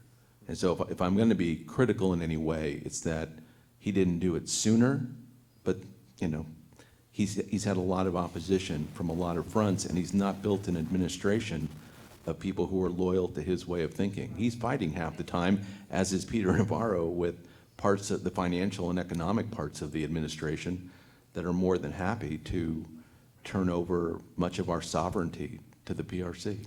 Let me just add one other point on the borrowing bit. If what I shared with you before is not troubling enough, what we're investing in terms of these companies that are doing bad things, think about this. No Chinese company in the U.S. stock market, and there are probably 1,000 of them registered there now, meets the same standard for transparency, accountability, good governance, or material risk disclosure that U.S. companies are obliged to meet by statute. I mean, it's insane. This is insane. And the question occurs, why aren't we fixing that? And at the moment, I don't know if you happen to catch this, Maria Bartiromo asked this question of Jay Clayton of the SEC the other day, and he just blew smoke. He didn't have an answer. We need to press them, and I hope the president is going to get behind doing so. Over here, yes, sir. One of the concerns that I have is intellectual property is leaving this country to a large extent to the universities. We have an education system that is producing Uber drivers. 48% of Uber drivers have university degrees.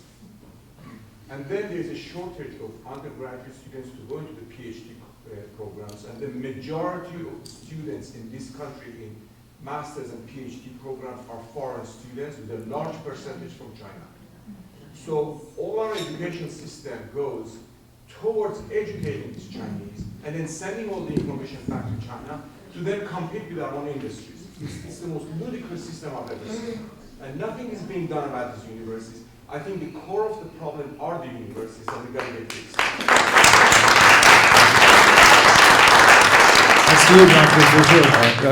You're on my soapbox.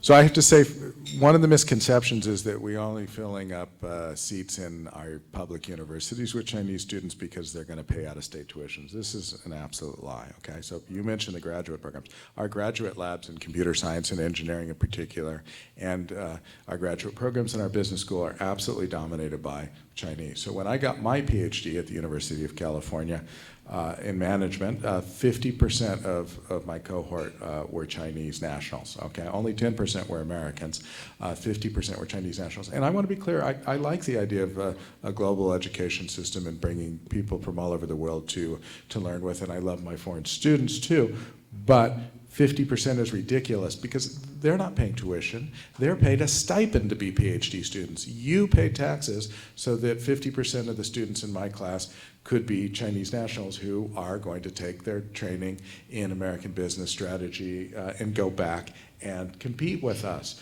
And that is, in fact, crazy. And our labs are full of Chinese graduate students, and they have a tendency sometimes to get a really good Chinese graduate student in place in a lab, and then he is the person that recruits everybody else into the lab, and the whole lab ends up being basically Chinese students working on NSF grants and funding from the state of California, and that isn't optimal. Now, where I teach now, I have about probably 20% Chinese students. Many of them are really great human beings and brilliant students, and I'm happy to have them, but we don't necessarily have the diversity that we used to have from people all over the world because they are displacing students. And I'll get other academics say to me, we need to give the seats in our classrooms to whoever the best students are, regardless of where they come from. And any other implication, like maybe Americans should actually be in the American education system, is portrayed as, again, perhaps you're racist. And I say, you know what? The Chinese have more honor students than we have students. So why don't we just hand the whole thing over, right? And that's ridiculous because our source of competitive advantage, our very best one, is innovation and intellectual property. When David Ricardo convinced the world that free trade makes sense, it was because certain absolute advantages couldn't be transferred, and so if everybody worked to their comparative advantage, Spain, Portugal and England, Portugal would make wine and England would make wool. Well, now the sources of absolute advantage are capital and technology, and they're totally transferable, and China has developed a system to make us transfer them. Yeah, and I'd also like to quickly point out here, this is the product of years of globalists, and we have to turn back to a culture of building. There was a Wall Street Journal article just the other day that said if you don't actually build it, you're not really innovating, and we have to get back. It takes time to pivot the country, the culture, the federal statutes, targeted capital gains, all these things to get back to that building of value, not just letting somebody else do it. But here's another thought. If we're saying to Wall Street, stop investing in Chinese companies that are trying to kill us or defeat us, this is a golden opportunity to pivot, as you say, to put that money to patriotic use in innovation and university training and this is not building. the lie of inexpensive product from China is a lie here. Once GoPro was knocked out, the last American manufacturer of drones, guess what? It's now 100% Chinese, all the componentry. Their price has more than doubled. So they are forward financing this. Once they knock us out, their prices are going to go way up, and this illusion that it's inexpensive is an illusion. And if you think about this, if nothing else, you take away from this particular program, the thought that these same practices that Greg and John and Brian have talked about, these predatory trade practices, have destroyed our manufacturing of medicine. This touches everybody's lives. In our poll, we asked how many people were taking prescription drugs. It was 60%. If we'd asked, are you or anybody in your family taking prescription drugs, it'd probably be 80 or 90%. And every single one of those people basically is dependent upon Chinese supplies for at least the critical ingredients of those medicines, if not the full generic or other drugs. And that's true of masks, that's true of gloves, that's true of sterile gowns. This is going to be a problem within days, folks, as those supply chains crap out and you can't get what you need. So one of our colleagues who's not with us today but has been on other programs of the Committee on the Present Danger, did I mention that you can see it at Present Danger China? Videos for Rosemary Gibson are required viewing. Her book, China RX, is as well. If you, again, take this to the people that you love, the people you work with, the people you can influence, as an object lesson for all of the other things we're talking about here that aren't abstractions, they're personal. You've had your hand up for days. I hope you got a good question. Yes, sir. First, I want to thank Greg Autry for saying what needs to be said about space and China and the United States. Secondly, I have a question for John and for Brian. At different points, you said China's on the ascendancy, China has a lot of capital reserves, and then you guys also said that China is hunting for more loans, hunting for more U.S. capital. So are they financially on the rocks, or are they financially doing well? Yeah, I don't think I said you might they have a repeat lot the of question. reserve. I just realized that we haven't done that for the audience on the tapes. Well, essentially the base of your initial question is about, I would say, liquidity. And I would say, no, all the indicators are they're actually out of liquidity. They're desperate right now when they're calling loans home internally because they finance debt with debt internally to create economic growth. They're out of liquidity. Me and my career as a national security practitioner, they're falling into the same trap the Soviet Union did. Do I feed my people, or do I use my remaining liquidity for foreign adventurism? That's essentially what the PRC is doing right now. So that's one of the reasons they're going after the TSP, the California retirement system. They're desperate for liquidity. How can foreign reserves be counted as a lack of capital, as a lack of liquidity? They're not, Excellent, they're hold not on. using. Excellent point. You're absolutely right.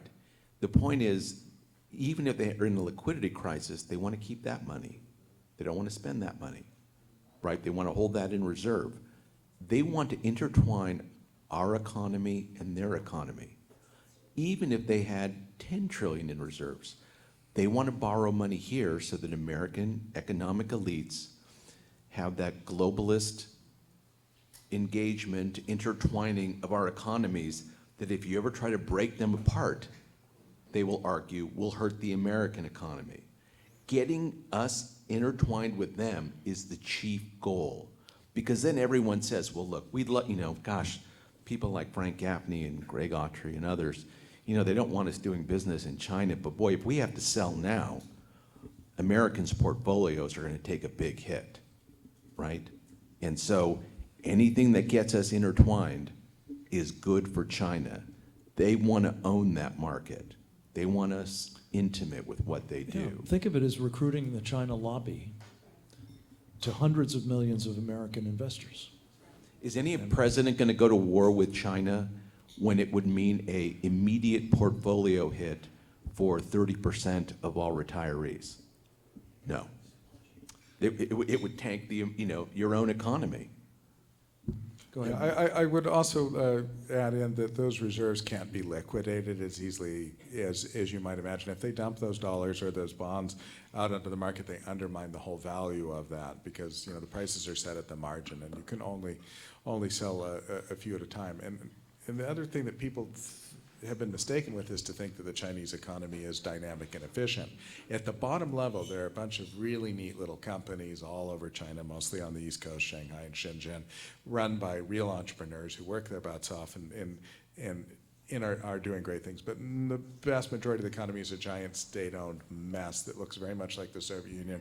They're building all these projects out in the middle of nowhere with apartment buildings and complexes with nobody in them, and investing in a military buildup and in loaning money to other countries merely to subvert their governments in Africa and Latin America, and it's not an efficient system And those loans can't be overall. repaid. Yeah, and so they definitely have a liquidity problem that is a lot more than the amount of reserves that they could ever sell in order to address it. Yes, ma'am. Yeah, I've been wondering this since Trump's election, and I happen to know that China is a much bigger problem than Russia. So my question to you all, because all I hear from the press and the DNC, which are basically one and the same, is that our real problem is Russia. But if you know anything, you know that Russia's GDP, I think, is 20% of China's, and their population is I think 5%. It's ridiculous. So I'm thinking, are these people just stupid, or are they consciously trying to deceive? It is consciously trying to deceive. Most of us here are children of the Cold War. We were lectured over and over again that there was no red threat. McCarthyism was a lie. These were nice people. And now I got whiplash because now, they're everywhere. Okay, which is it? Both can't be true here. So it is a theme that they have to push because of certain insurance policies that they needed, because 2016 didn't go a certain way. So that's part of it. But not saying, I've dealt with a variety of threats over my career. Russia is still a threat. But, I think they are. But I'm far more concerned with the PRC, okay? So the strategy is hold Russia, focus on the PRC, because they're the real danger here. But a lot of this comes out of certain big think tanks here. Belfer Center, we'll mention that one. And then guess the 1,000 Talents program, one of the big FBI arrests was right next door to right up there in Boston. And we have the legislative tools. The Foreign Agent Registration Act, which we pointed out is a sleepy, obscure piece of legislation from the 30s, which has barely been used. And now the FBI is on fire and just boom, boom, boom, boom, hitting targets left and right with it. But we have some great legislation. You can really take out the PRC. Got to really run down the 1,000 Talents. Have the FBI present. It costs $250,000 to do your FARA case if you get presented with the papers from the FBI.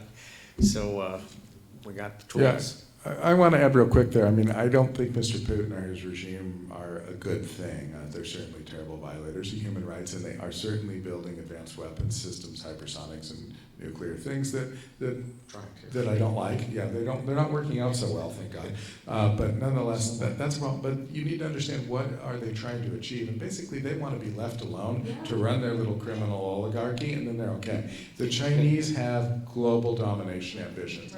It's very different. The Chinese are the Japanese empire in the 1930s. People say to me, isn't this like Japan in the 1980s? No, this is like Japan in the 1930s. The Russian narrative doesn't seem real, does it? So who benefits from it? China.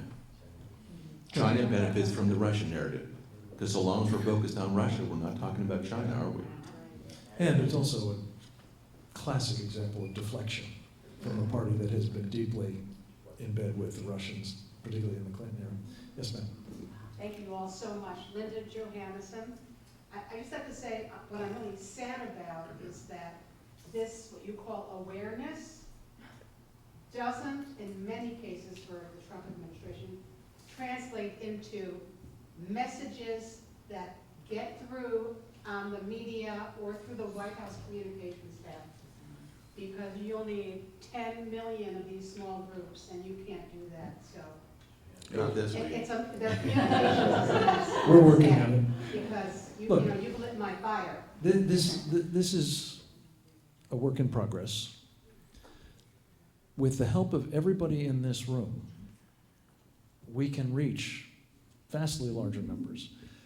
Is it ideal that it isn't now top of mind for everybody, front page news every day, when you look at this full array of problems? It's not ideal, but here's the thing, just follow this logic. What is top of the fold in every paper in the country, every day now, is China unleashing on the world a coronavirus. And I'm just telling you, you don't even have to go to the proposition that they probably engineered it and it got away from them and it afflicted their own people as part of a biological weapons program. I can't prove that. I'm suspicious of it. But whether that is in fact the provenance or not, it's changed this debate. And that's a difference that we need to capitalize on. So my real question was about the Confucian Institutes. Yeah. Yes. My alma mater, University of Chicago, canceled after 5 years. I spent 5 years up at Stanford in a private startup. Stanford continues to have this huge program that they ask people to, they fundraise for it. Who do you know, is there anyone in charge of looking into, these Confucius Institutes, there are about 100 in the United States, in universities, that claim to be there to teach Chinese. But they have bullied their way into deciding who gets hired, what faculty gets hired, what the curriculum is, and because there's a little Who speaks on campus? all of it. So who can I contact? Are there any intelligence dollars going to uncover? Absolutely. Part of this is situational awareness. Repeat the question or summarize it quickly. if you So would. this is essentially the Confucius Institutes as an extension of essentially foreign influence by the Communist Party in China. And I'd say again, it's the FARA office at FBI was small, understaffed, underfunded, rarely used. They're really, we're suggesting it is massively increased. But I've learned over my career, you can't take care of every problem at once. You start making a few examples, and slapping the FARA papers down has got the PRC running around in circles here. Because, China Television got hit with it. A number of other organizations got hit with it. The FBI is really starting to light them up. So there are white knights at the FBI that are really starting to light them up. Counterintelligence spent the last 3 years going after the president for being against globalism instead of going after the people who are actually trying to take down America. And I think Attorney General Barr is in the middle with others of trying to fix that. And I want to say it isn't just the Confucius Institute, that's just a really obvious target, but almost every university has a very tight relationship with the Chinese government and the Chinese universities in ways that are inappropriate. When I was at UC Irvine, we had a U.S.-China Institute, and we've got one at USC. And nominally, this is to engage our academics in this conversation. And in 2018 at USC, the U.S.-China Institute decided to have a roundtable on the Trump trade policy with China, right? And so they were going to bring professors from each of the different schools in to give expert opinions on the Trump trade policy with China. Did they bring in the professor they had in the business school who actually helped establish and influence the Trump trade policy? No, I was not allowed to participate. In fact, the Marshall School of Business sent in a Chinese national who had done her PhD in Canada to tell the American press and the student body about the validity of the Trump trade policy. Naturally, of course, the conclusion of all professors who were permitted to participate in this was universally that the trade policy was a bad thing, and the press ate that up and reported. Professors universally agree that the Trump trade policy is a problem. So this is systemic. The lady in the back, yes, ma'am. Go ahead. Yes. Hi, thank you. My name is Tamara. Recently, well, not recently, but last year, I think, or even like late 2017, Trump had shut down the purchase, or actually the Chinese had already purchased the unmanned port in Long Beach, in which they were trying to build up the sand to build an island. He was able to shut that down, thank goodness, because he's an amazing strategist. But how do we prevent that, or those types of purchases from happening again when our politicians are so derelict at this point? And we have such a supermajority of Democrats. We don't have any Republicans supporting us. And there are some good Democrats, but right now it's derelict. So how do we prevent those types of purchases in the future as citizens? So this is, if I could jump in here. So this is about Chinese foreign investment, essentially like in the port facility here. They owned it. Okay, now this traditionally fell under what was called CFIUS, Committee on Foreign Investment in the United States, which was codified in 2018 FIRMA, Foreign Investment Risk Review Modernization Act. Okay, so this is an important piece of legislation that has rolled up supply chain, CFIUS, several things together. Having lived this for years, sometimes it takes a little while for complex pieces of legislation to roll into action in departments and agencies. But that's the kind of thing, again, we've got to shine light on it. And I say not just in the United States, I'd say, I always use the example, one of the places we need to stand up to China is Panama. Panama, of all places, where we built the canal, one of the great wonders of the world here, and then we walked away. The Panamanians have done a great job. Who runs the stevedoring on both ends? Who runs the pilotage inside? That needs to be job number one in Central South American policy, is to displace the PRC from those roles. And the Panamanians want to work with us. They're just wondering. They do now? Absolutely. I have now for years. Yeah. But the point is that I think the question legitimately is it's bad what the Belt and Road Initiative is giving them control of around the world, but it's really appalling that we're letting them do it here as well. Yes, sir. Yeah, firstly to Brian's point about... Your name, please? Malcolm McGough. To Brian's point about going to war with China and the impact it would have on our retirement portfolios. Imagine the impact of going to war in China on our single source supplier, that is China, for many of our items.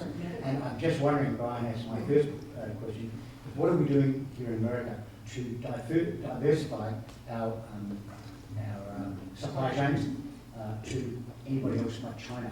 My second question is in relation to the Chinese Belt and Road Initiative, which is in 70 countries, Europe, Asia, Africa. What is America doing to counter that? Because that initiative is primarily to provide them strategic reach and also to counter their lack of aircraft carriers, because they only have two aircraft carriers as opposed to America's 13. So what are we doing to counter that? That's great. Let me do the first part. Maybe Greg, you do the second part. Yeah. On the first part, I think the whole idea of the USMCA is we don't have to do everything in China. We can do it here in North America. I think the president on the natural wants to do them here in America, period. If not, we'll do it in North America, okay? Or make trade deals with those people that matter.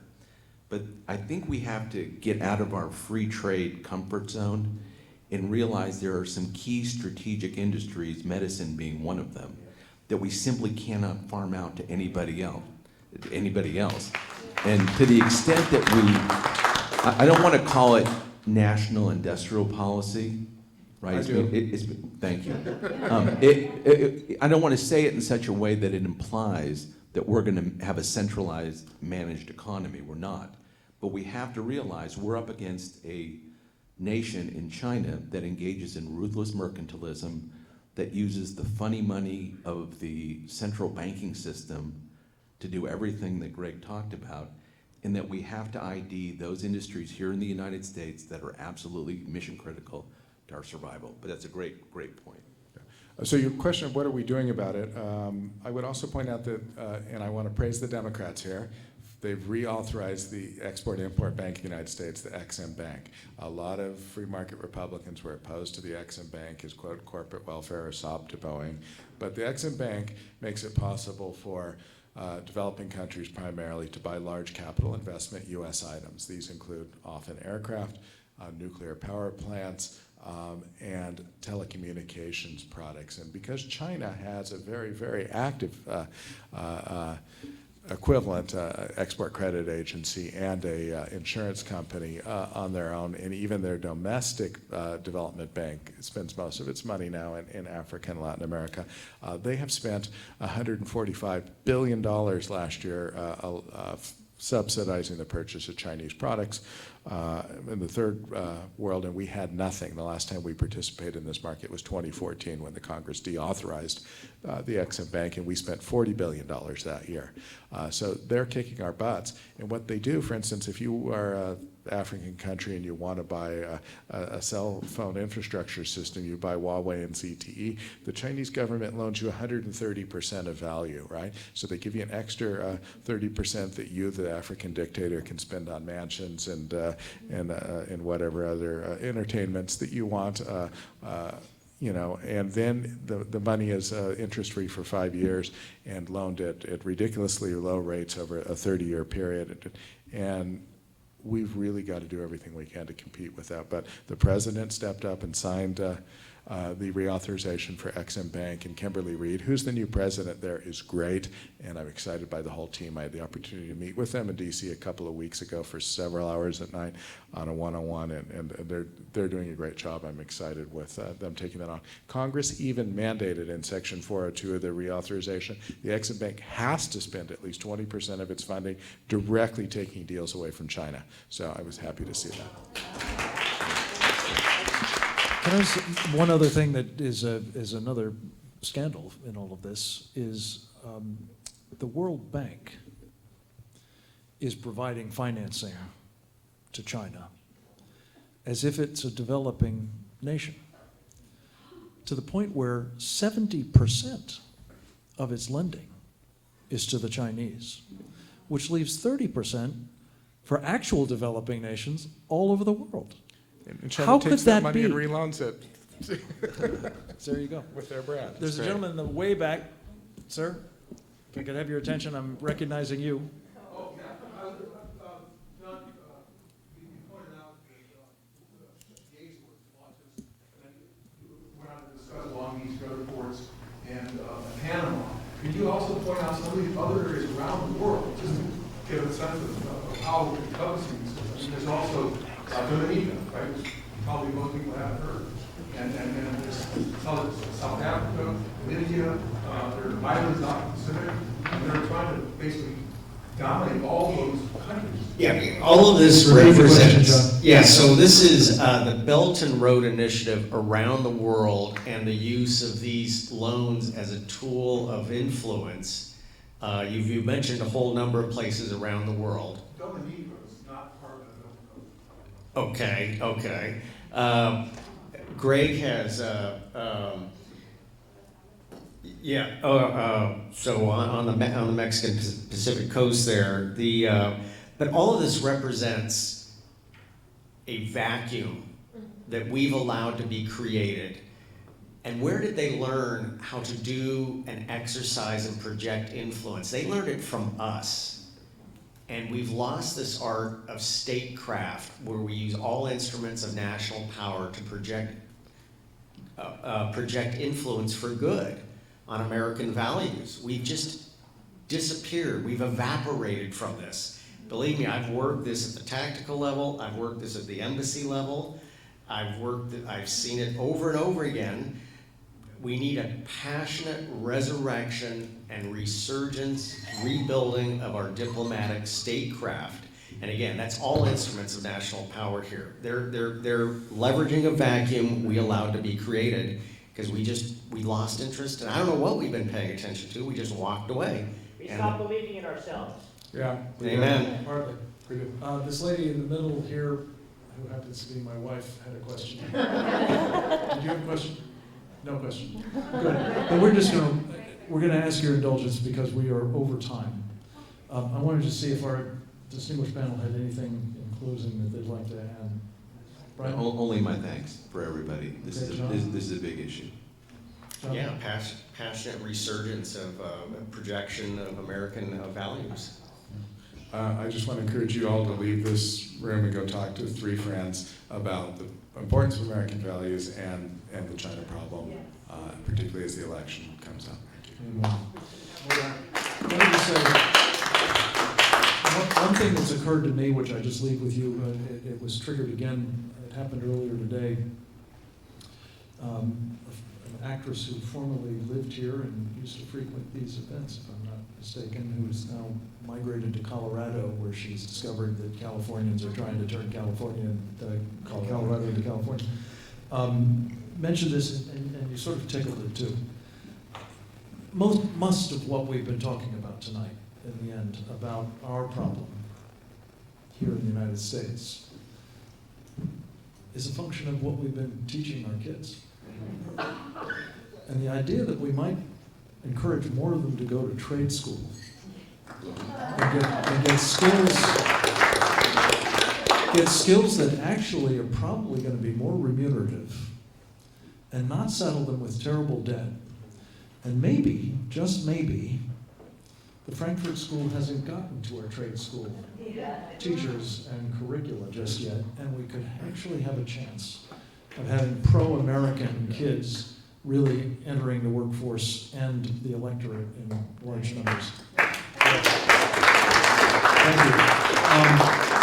Just again, a heartfelt thanks to all of you for spending part of your day here, and to those of you who will be watching this either live or by the miracle of videotape, thank you to you as well. And most especially thanks to Kara Sigman, who when I called her up very, very recently